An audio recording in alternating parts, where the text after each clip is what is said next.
성경에 말한 것처럼 참 해 아래 선한 것은 없는 것 같습니다. 지금 전 세계적으로 보게 되어지면 되게 시끌벅적하죠. 그런데 이 지금 시끌벅적한 이 상황들이 남 얘기만은 아닌 것 같습니다. 러시아 우크라이나 전쟁, 미국과 이란의 전쟁, 뭐 또 인도와 파키스탄, 또 태국과 캄보디아 이 작은 전쟁들, 또 지금 아프리카에서는 지금 이름은 잘 생각이 나지 않습니다만은 질병으로 인해서 하루에 1,300명 이상이 죽어간다. 그런데 이 질병의 코로나처럼 이 질병의 확산 속도가 매우 빠르다. 6배에서 7배 정도 되어져서 그 확산 속도로 인해서 아프리카 사람들이 많이들 죽어간다라고 이렇게 보도를 봅니다. 전 세계에서 여러분 이거 아십니까? 이 문화, 우리나라 K 문화가 열풍을 일으키고 있죠. 뭐 이미 오래된 일입니다만은 전 세계에 대한 우리 한국의 뭐 인지도라고 할까요? 이거 상당히 높이 올라갔습니다. 그래서 유튜브를 보니까 제가 좀 뿌듯한 게 뭐냐면 중국인들이나 다른 이 동남아 사람들은 출입국에서 이렇게 출입을 할 때 공항에서 다들 줄 서서 하는데 그냥 한국 사람들은 여권만 들고 있으면 프리패스 이렇게 할 정도로 한국의 위상이 높아졌다 이렇게 말을 합니다. 그런데 실질적으로 또 들여다보면 또 그런 것만은 아닌 것 같습니다. 아까 방금 말씀드린 대로 해 아래 선한 것이 어디가 있겠습니까? 한국이 전쟁 중이 아니기 때문에 그러한 모습들이 보여질 수 있고, 또 질병 가운데 사람들이 죽어가는 모습이 지금 보이지 않기 때문에 뭐 평안하다, 야 본받아야 된다, 저렇게 살고 싶다 이렇게 말하지만 실질적으로 또 전쟁이 일어나게 되어진다면, 또 여러 가지 문제가 생긴다면 또 그 위상은 동일하게 떨어질 것입니다. 또 우리 한국의 교육의 현실이나 또 사회 저변, 그리고 정치적인 현실들을 보게 되어지면 사실은 해 아래 선한 것 없죠. 우리도 지금 치열하게 전쟁 중 아닙니까? 서로 치고받고 싸우고 계속해서 영원한 분쟁은 가속되어져 가고 서민들에게까지 돌아오는 그런 유익됨은 별로 보여지지가 않습니다. 그래서인지 요즘 사회적으로나 경제, 정치 뭐 다양한 분야에서 이러한 단어를 자주 사용하죠. 개혁이라는 단어를 사용합니다. 개혁. 모든 사람들의 관심사가 바로 개혁이죠. 개혁이라고 하는 것은 사전적 의미를 보면 낡은 제도나 기구 따위를 새롭게 고쳐 온전하게 하다라는 그런 의미를 가지고 있습니다. 낡은 제도 또는 낡은 기구 따위를 새롭게 고쳐서 온전하게 하다. 그럼 왜 사람들의 입에서 개혁 이렇게 개혁의 붐이 일 정도로 개혁을 외치고 있는가? 못마땅하다라는 거죠. 전제가 뭐겠습니까? 전제가 낡고 잘못된 어떤 이 관행들, 제도들. 그래서 그 낡고 잘못된 관행이나 제도를 가지고 기득권이 형성이 되어짐으로 말미암아 사회의 불균형, 또 어떤 경제의 불균형, 정치의 불균형 이런 것들이 보이기 때문에 개혁해야 된다 서로 외치고 있는 것 아니겠냐라는 거예요. 여러분들이 좋아하는 드라마를 보니 참교육이라는 드라마가 있더라고요. 교권국을 세워서 이 교단, 그러니까 교사의 권위나 이 교육의 바른 가르침이 다 무너져 버린 이 시대를 좀 경종을 울리고자 하는 그러한 드라마인 것 같습니다. 그래서 교권이나 교육 현실에 도전해 오는 그러한 세력들을 참교육시키는 뭐 이러한 드라마인데요. 참교육이라고 하는 것이 결국은 뭐겠습니까? 그 역시도 개혁인 것입니다. 교육이 개혁이 되어져야 한다라는 거죠. 그만큼 여러분 우리나라 한국 교권이, 전 세계의 교권이 무너졌다. 그래서 그 참교육이라는 그 프로가 전 세계에 또 1위를 찍고 있다, 뭐 이렇게도 언론은 보도하고 있더라라는 거예요. 다시 한 번 더 사회로 들어가 볼게요. 정치개혁. 많은 사람들이 정치개혁을 외치죠. 왜 그렇습니까? 기존 기득권들의 이 낡은 정치를 바꿔가자라는 거죠. 또 그제 보니까 이 검찰의 뭡니까? 이 수사권이 폐지가 되어져 버리는 것. 검찰개혁.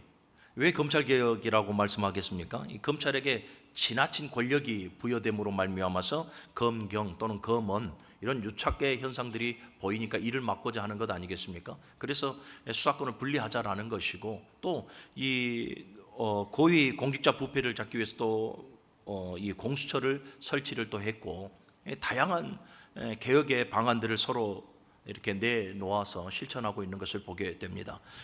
또 사법개혁, 그리고 언론개혁, 특별히 언론개혁은 목사인 한 사람으로도 반드시 필요하다. 저는 이렇게 좀 생각을 합니다. 언론이라고 하는 것은 여러분 사실을 만드는 기관이 아니라 사실을 보도하는 기관이 되어져야 하는데 자꾸 어떤 정치적인 이념과 편향성을 가지고 사실을 만들어가는 것 너무나 안타깝죠. 그러다 보니까 어떤 유튜버들이나 어떤 매체를 통해서 굉장히 잘못된 보도로 국민들을 호도하고 그래서 중심을 흐트러뜨려 버리는, 그래서 언론 개혁이 저는 좀 시급하다. 개인적으로는 그렇게 생각을 해 봅니다.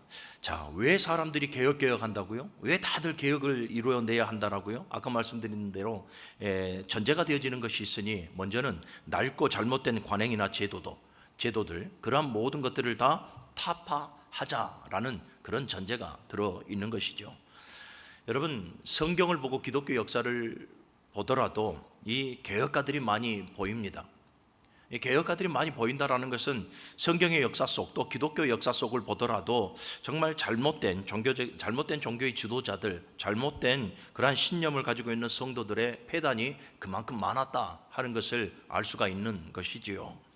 먼저 성경을 보게 되어지면 성경에 나오는 여러분 개혁가들이 되게 많습니다. 개혁가라 붙였으니 여러분들이 이해가 되실 겁니다. 여호수아, 모세의 뒤를 이었던 영적인 지도자이지만 사실은 개혁가죠. 그래서 여호수아 24장 23절 이하의 말씀을 보면 너희는 우상을 제하고, 그러니까 이방신들을 제하고 하나님께로 돌아오라 라고 개혁을 주문합니다. 또 사무엘도 사무엘상 7장 이하의 말씀을 보면 너희가 바알과 아스다롯을 제거하고 하나님만 섬기라. 엘리야도 보면 열왕기상 18장에서 보니까 바알과 아세라를 따르는 그 신앙을 너희가 다 제하여 버리고 하나님께로 돌아오라.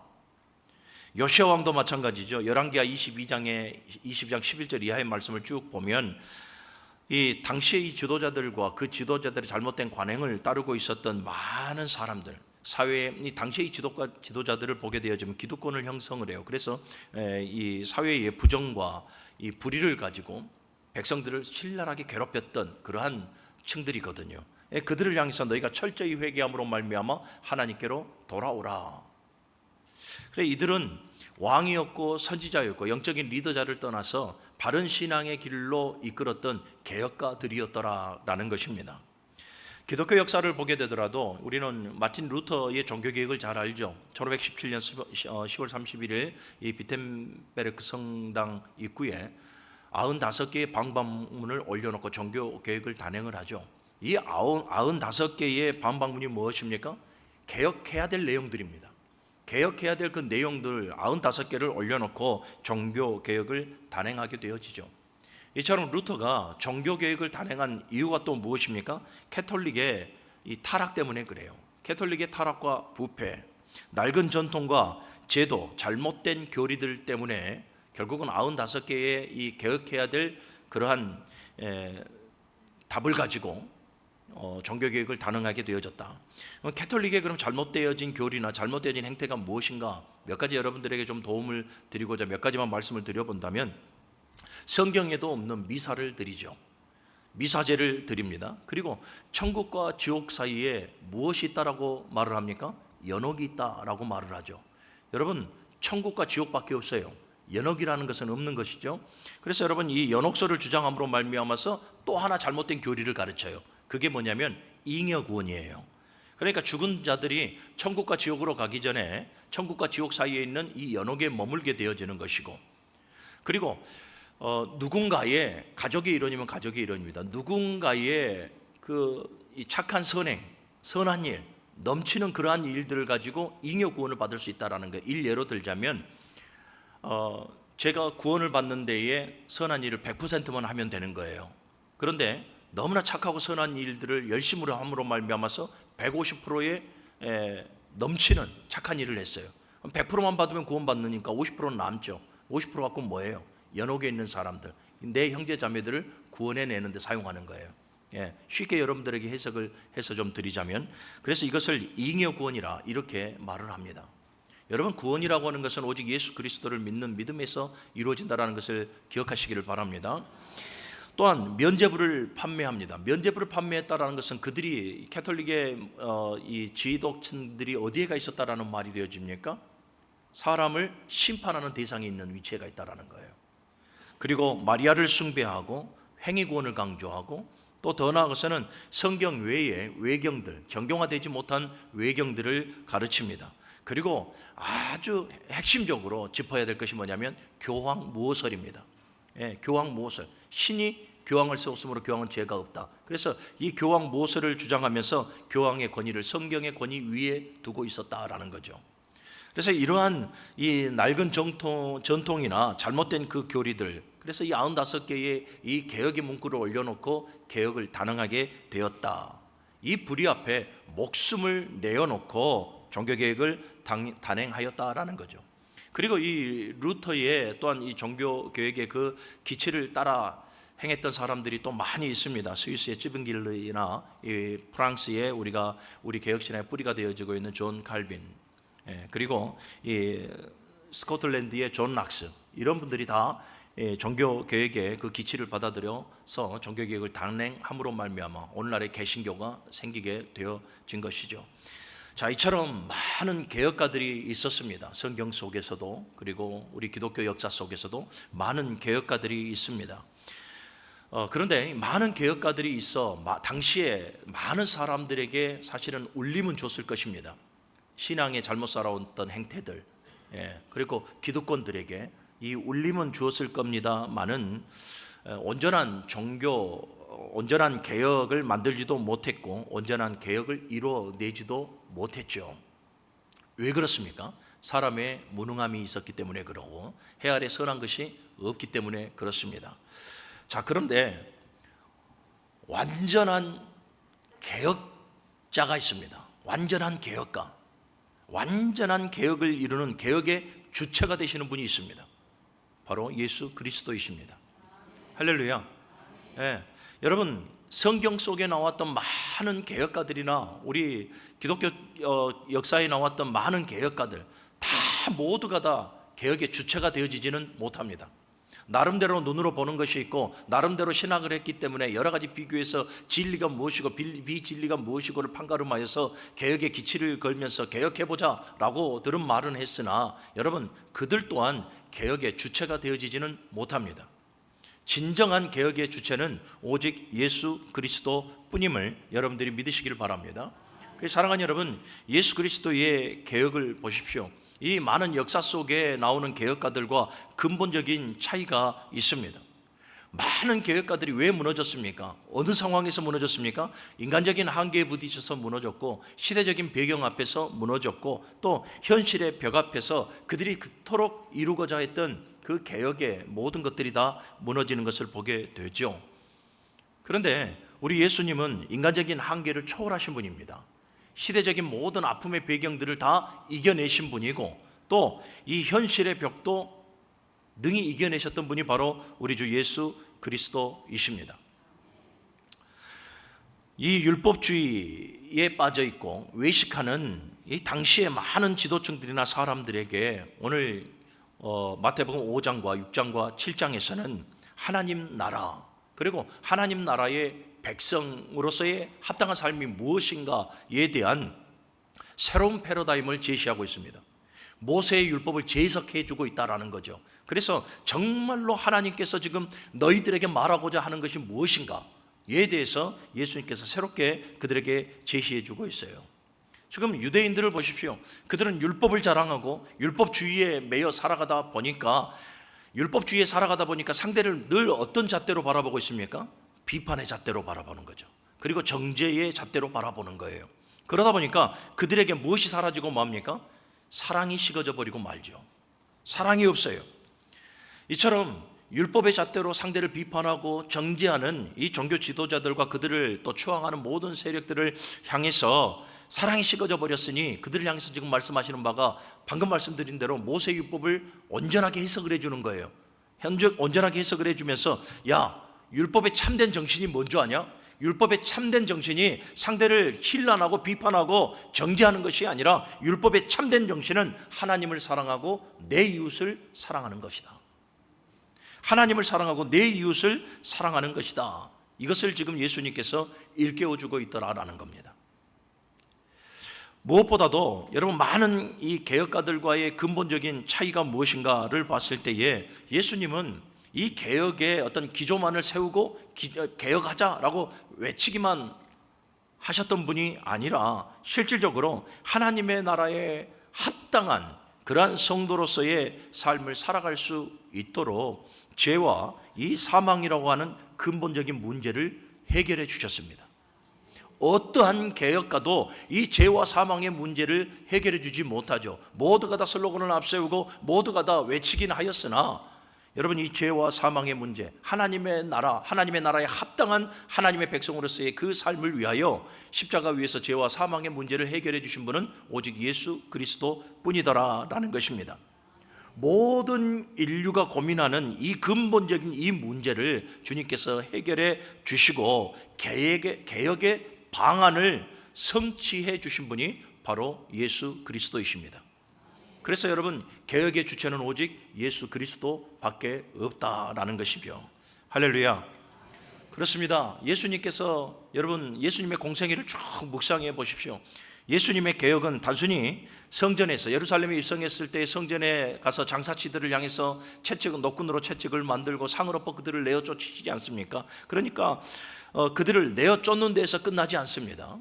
당시에 이 종교 지도자들, 외식하는 그러한 바리새인들과 서기관들과 같은 그 종교 지도자들을 향해서 야, 이 독사의 자식들아, 이 회칠한 무덤들아, 일갈하면서 끝내는 것으로 예수님께서 개혁을 외치지 아니하셨다라는 거예요. 사랑하는 여러분, 예수님은 저와 여러분들, 이 땅의 모든 사람들의 모든 개혁의 방안들을 성취하여 주셨습니다. 그래서 개혁의 주체가 되시는 예수님께서 이 말씀을 통해서 우리에게 개혁하라라고 말씀을 하고 있는 거예요. 여러분, 예수님은 죄에 대해서 개혁을 외치셨습니다. 공생의 시작을 어떻게 시작하셨습니까? 회개하라, 천국이 가까웠느니라. 회개하라, 천국이 가까웠느니라 라는 것은 여러분, 죄의 문제를 터치하시는 것이죠. 너희가 하나님 앞에 철저하게 너희의 죄를 자복하고 하나님 앞에 돌아오라라는 거예요. 하나님과의 관계를 회복하라라는 거예요. 하나님과의 관계를 다시 온전하게 세워가라라는 거예요. 그래서 이 죄의 문제에 대한 개혁을 예수님께서 외치셨고, 데살로니가전서 5장 22절의 말씀을 보면 악은 그 모양이라도 버리라라고 말씀을 하고 있습니다. 어떠한 행태로든 악은 그 모양이라도 버리라라고 말씀을 하고 있더라라는 거예요. 뿐만 아니라 하나님 나라에 합당한 하나님의 백성으로서 먼저 구하며 살아가야 될 그 삶에 대해서도 말씀을 하죠. 너희는 무엇을 먹을까, 입을까, 마실까, 이거 염려하지 말라. 이거는 다 이방인들이 구하는 것이고 이방인들이 구하는 것이 너희에게 필요한지를 예수님께서 모르지 아니한다라는 거죠. 그러므로 너희는 먼저 그의 나라와 그의 의를 구하라라는 거예요. 하나님 나라의 백성으로서 합당한 삶이 무엇인가에 대해서 삶에 대한 개혁을 주님께서 가르치고 있는 거죠. 사랑하는 여러분, 그렇습니다. 저와 여러분들은 하나님의 나라에 합당한 삶을 살아가야 될 하나님의 백성입니다.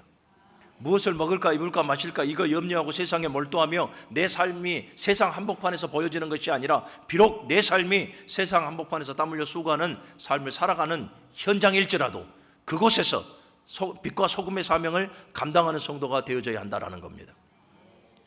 또 예수님은 거듭남에 대해서도 말씀을 하고 있습니다. 요한복음 3장 5절의 말씀을 보면 사람이 물과 성령으로 거듭나야 할 것이다. 거듭난다라는 의미가 뭡니까? 다시 태어나다라는 거예요. 날마다 중생하는 거예요. 우리의 지정이, 우리의 모든 인격, 우리의 모든 인품, 우리의 모든 인간성들이 참 하나님의 형상과 모양을 닮아서 날마다 거듭나고 날마다 성화되어져 가야 한다. 개혁이죠. 이 역시도 개혁이 일어나야 한다는 거예요. 또한 말씀에 순종하는 삶 역시도 마찬가지입니다. 요한복음 6장 38절 이하의 말씀을 보십시오. 예수님은 오직 하나님의 뜻을 이루는 삶을 목적 두고 있었다. 그러므로 저와 여러분들 역시도 우리 인생의 모든 삶을 통해서 우리 인생에 담겨진 그 하나님의 뜻을 깨닫고 그 뜻을 이루는 삶을 살아가는 우리 모두가 되어져야 한다는 것입니다. 오늘 우리가 읽었던 이 5장 43절 이하의 말씀을 보면 또 하나의 개혁을 우리에게 주문하고 있습니다. 그것이 뭡니까? 내 원수까지도 사랑하라. 예, 사랑에 대한 개혁이에요. 아까 말씀드렸다시피 이 율법주의자들은 여러분, 이 율법을 가지고 상대를 비판하고 상대를 정죄하는 자리에 가 있어요.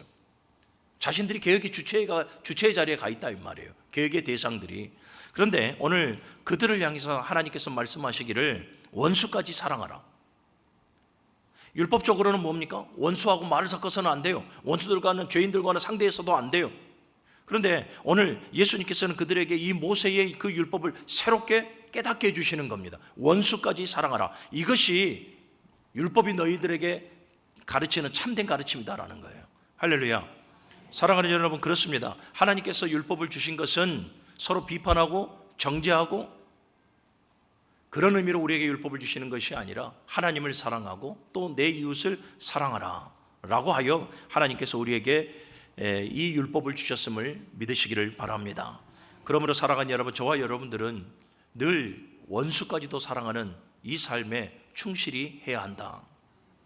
우리가 서로 사랑하지 못하기 때문에 상처 속에 살아가는 거죠. 서로 사랑하지 못하기 때문에 이 교회 공동체가 하나 되어지지 못할 때가 되게 많은 거예요.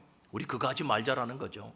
모든 것 좀 내려놓고 원수까지 사랑할 수 있는 그 포용력을 가지고 서로 사랑하며 살아가야 하니, 우리가 살아가야 될, 우리가 또 이루어야 될 이 사랑에 대해서도 우리가 분명하게 개혁해야 한다라는 것입니다. 48절의 말씀을 같이 한번 읽어볼까요? 48절입니다. 시작.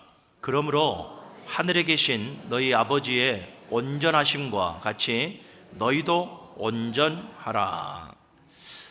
온전하라, 텔레이오스라는 헬라어인데요, 이 온전하라라는 의미가 뭐냐면 충분히 발전하라, 충분히 세워가라, 이런 의미를 가지고 있습니다.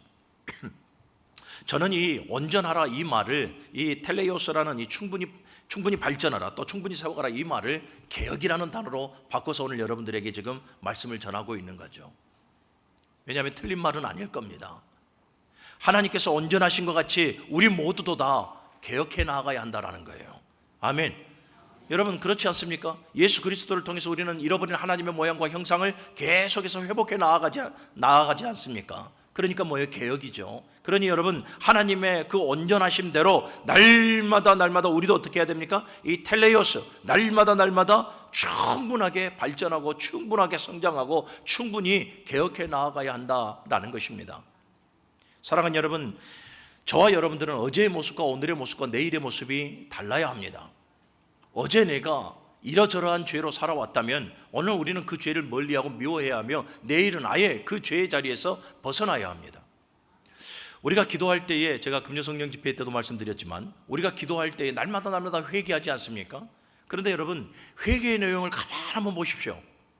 동일하죠. 이번 주에 회개할 때 보면 저번 주에 회개했던 내용하고 동일해요. 무엇입니까? 회개라고 하는 것은 여러분, 그 죄된 자리에서 완전히 내가 개혁하여 돌아서는 것을 말하는 거잖아요. 그런데 그 죄목을 또 이번 주에 회개하고 있어요. 이게 여러분 우리에게 무엇을 시사해 주냐면 우리가 한 주간 죄를 붙들고 살아간다 이 말이에요. 동일한 그 죄를 붙들고 살아가고 있다라는 거죠.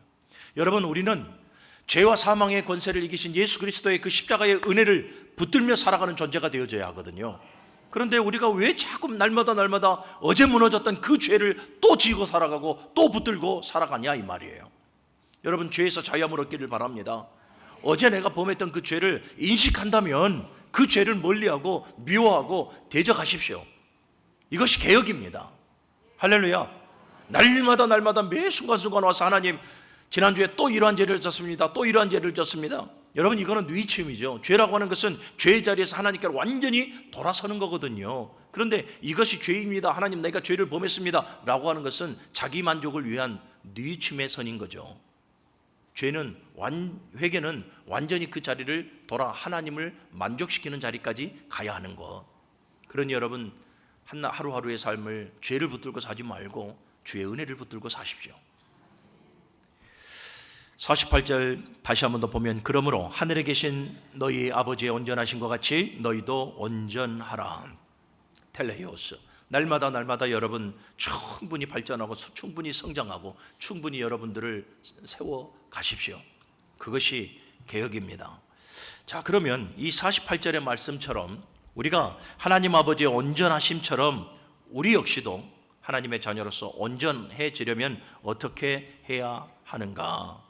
가장 먼저는 여러분, 내가 개혁의 대상이라는 것을 아는 데에서부터 출발해야 한다는 거죠. 아까 말씀드렸습니다. 성경 속의 개혁가들, 우리 기독교 역사 속의 개혁가들, 그 많은 이들이 개혁, 그 개혁을 외쳐보지만 사실은 그들 모두가 다 개혁의 주체가 아니에요. 개혁의 주체가 아니라 개혁의 대상들이죠. 아무리 선하게 살아오고, 아무리 노아처럼 의인으로 살아오고, 아무리 욥처럼 하나님을 경외하며 살아온다 할지라도 모두가 다 개혁의 대상이지 사실은 개혁의 주체가 되어질 수가 없더라라는 겁니다.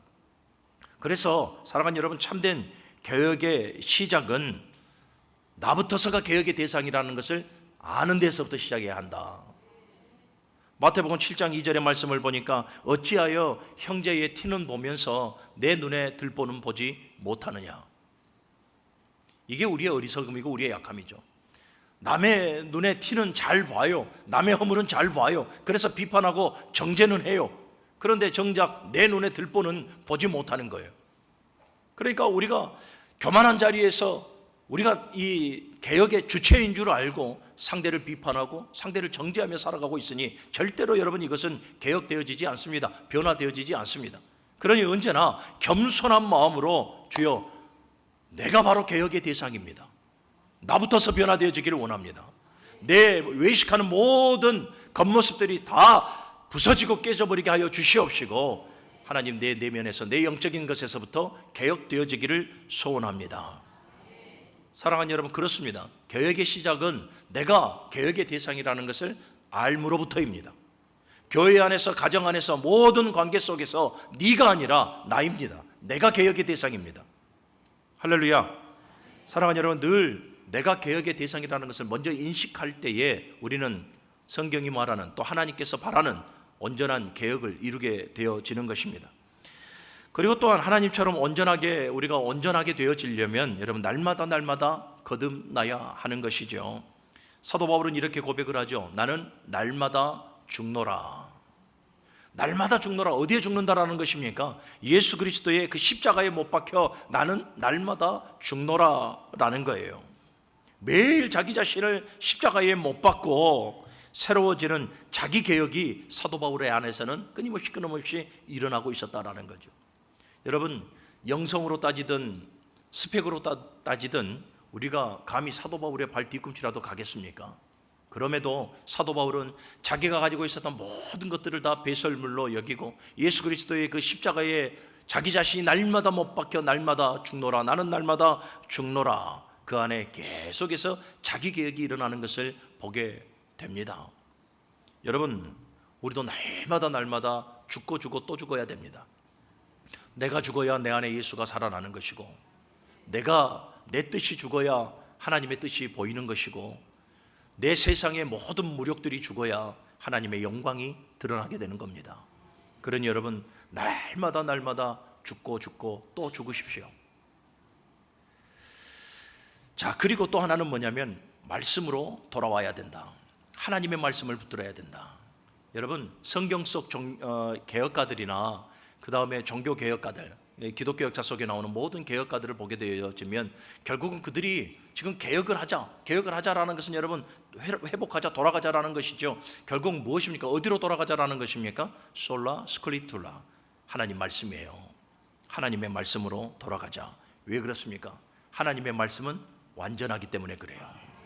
그래서 하나님의 말씀으로 돌아갈 때 회복이 있는 것이고, 하나님의 말씀으로 돌아갈 때에 위로가 있는 것이고, 하나님의 말씀으로 돌아갈 때에 우리가 다시 살아나게 되는 것입니다. 그래서 여러분, 하나님의 말씀을 붙드십시오. 하나님의 말씀을 붙들고 내 삶의 방식을 하나님의 말씀대로 살아가 보십시오. 말씀이 이끄는 삶은 여러분, 저와 여러분들에게 큰 유익이 되어집니다. 하나님의 사람으로 온전하게 우리를 세웁니다. 우리를 실족치 아니하도록 내 발에 등이 되어져 우리의 길을 인도하십니다. 하나님의 말씀이 이끄는 그 인도함의 길은 언제나 시온의 대로이고, 선한 길, 의의 길, 옳은 길, 생명의 길로 우리를 인도하십니다. 또한 하나님의 말씀은 저와 여러분들을 변화시킵니다. 하나님의 말씀은 살아 운동력이 있고 좌우의 날선 그 어떤 것보다 예리하여 혼과 우리의 골수 관절까지 찔러 쪼개는 우리의 마음과 생각을 감찰하고 변화시키는 능력이 있습니다. 그러니 여러분, 참된 개혁은 하나님의 말씀으로 돌아가는 것입니다.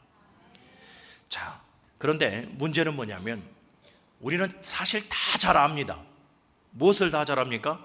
죄에 대해서 내가 개혁해야 되고 하나님의 나라에 합당한 백성으로서 삶이 무엇인지에 대해서 내가 어떻게 개혁해야 하고, 그리고 거듭나야 하고 사랑에 대해서 내가 어떻게 삶을 살아가야 하며 하나님의 말씀에 대해서 내가 어떻게 순종의 삶을 살아가야 하는가, 우리 이거 사실 너무나 잘 알고 또 많은 것에 있어서 깨닫기도 합니다.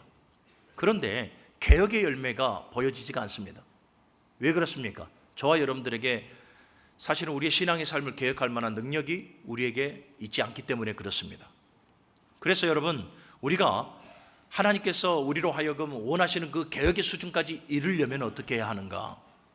답은 딱 하나입니다. 성령의 권능 아래 살아가는 겁니다. 할렐루야. 성령을 받는 것입니다. 성령의 충만함을 받고 그 권능 아래 우리가 살아갈 때에 육체의 소욕을 이뤄내지 못합니다. 그래서 여러분, 갈라디아서 5장 16절의 말씀을 보십시오. 성령을 따라 행하라. 그리하면 육체의 소욕을 이루지 못하리라. 사랑하는 여러분, 우리의 능으로 힘으로 할 수 없다니까요. 예수님을 여러분, 이 최근거리에서 따라다녔던 예수님의 제자들, 땅끝까지 예수 증거하는 그 삶을 그들도 살아갈 수 없습니다. 천국 복음을 선포하고 하나님의 말씀을 가르치고 표적과 기적을 통해서 하나님의 아들됨을 보여주셨어요. 3년 6개월 동안. 그리고 예수님을 그렇게 따라다녔단 말이죠. 그런데도 제자들 스스로가 여러분 한 땅끝까지 예수 증거하는 삶을 살아갈 수가 없어. 예수님께서 하늘 승천하시는 그 순간까지 그들에게 당부하셨던 것이 뭡니까? 너희가 예루살렘을 떠나지 말라. 예루살렘을 떠나지 말고 하나님께서 약속하신 바 보혜사 성령을 받으라. 성령을 받고 난 이후에 너희가 땅끝까지 이르러서 내 증인된 삶을 살아야 할 것이다 라는 거죠. 보십시오. 성령 받고 난 예수님의 제자들, 그리고 성령 받기 전 사복음서에 나오는 제자들, 동일한 인물입니다만은 그들의 삶이 얼마나 개혁되어져 있는가 우리가 잘 알 수가 있습니다. 삶이 힘들고 지쳐서 계속해서 육체의 소욕만 욕심내고 육신의 삶만 집중해서 살아가고 있습니까? 여러분, 내 안에 성령이 소멸되어져 간다. 그러니 날마다 성령으로 우리는 충만해야 하는 것입니다. 성령을 따라 행할 때에 사랑하는 여러분, 우리는 개혁을 이룰 수가 있는 것이죠. 말씀을 정리합니다. 수요일날 제가 성막 강의를 하고 있는데 성막의 주된 재료가 무엇이었습니까? 조각목이죠. 조각목. 아무런 볼품없는 씨띤 나무, 사막에서 어느 누구도 관심 갖지 않는 그 씨띤 나무. 그런데 하나님께서는 그 사막 한 귀퉁이에 누구도 관심 갖지 않는 그 씨띤 나무를 택하여서 자르고 가시를 자르고 껍질을 벗기고 말리고 또 말리고, 그리고 용도에 맞게끔 크기에 맞게끔 잘라 성전에 기물되게 하셨던 하나님. 사랑하는 여러분, 하나님께서 저와 여러분들을 택하시고 예수 그리스도를 통해서 구원받게 하셨음을 믿으시기를 바랍니다. 그렇다면 여러분, 이미 우리는 이 조각목처럼 정말로 자격 없는 저와 여러분들을 택하여 주시사 우리의 모난 모든 가시와 모든 부분을 자르시고 하나님 손에 붙들려 성전에 기물되게 하나님께서 사용하고 계신 줄로 믿으시기를 바랍니다. 그렇다면 저와 여러분들은 어떻게 해야 됩니까? 합당한, 하나님께서 합당한 기뻐하시는 그 삶을 저와 여러분들이 살아가야 하는 것이 맞습니다. 그런데도 우리의 모습은 여전히 하나님의 기쁨이 되어 살아가지 못하죠. 그래서 오늘 본문은 우리에게 개혁을 원하는 겁니다. 사랑하라라는 것만 아니죠. 원수를 사랑하라라는 이 말뿐만 아니라 이 마태복음 5장에서 7장의 말씀은 당시에 이 기득권들과 그들을 추앙하는 모든 세력들, 그리고 오늘날 하나님께서 기뻐하는 그 삶을 살아가지 못하는 모든 주의 백성들에게 주시는 동일한 말씀입니다. 하나님의 말씀을 붙들고 성령의 권능을 의지해서 날마다 거듭 개혁을 이루어 살아가는 성도가 되시기를 주님의 이름으로 간절히 축복합니다.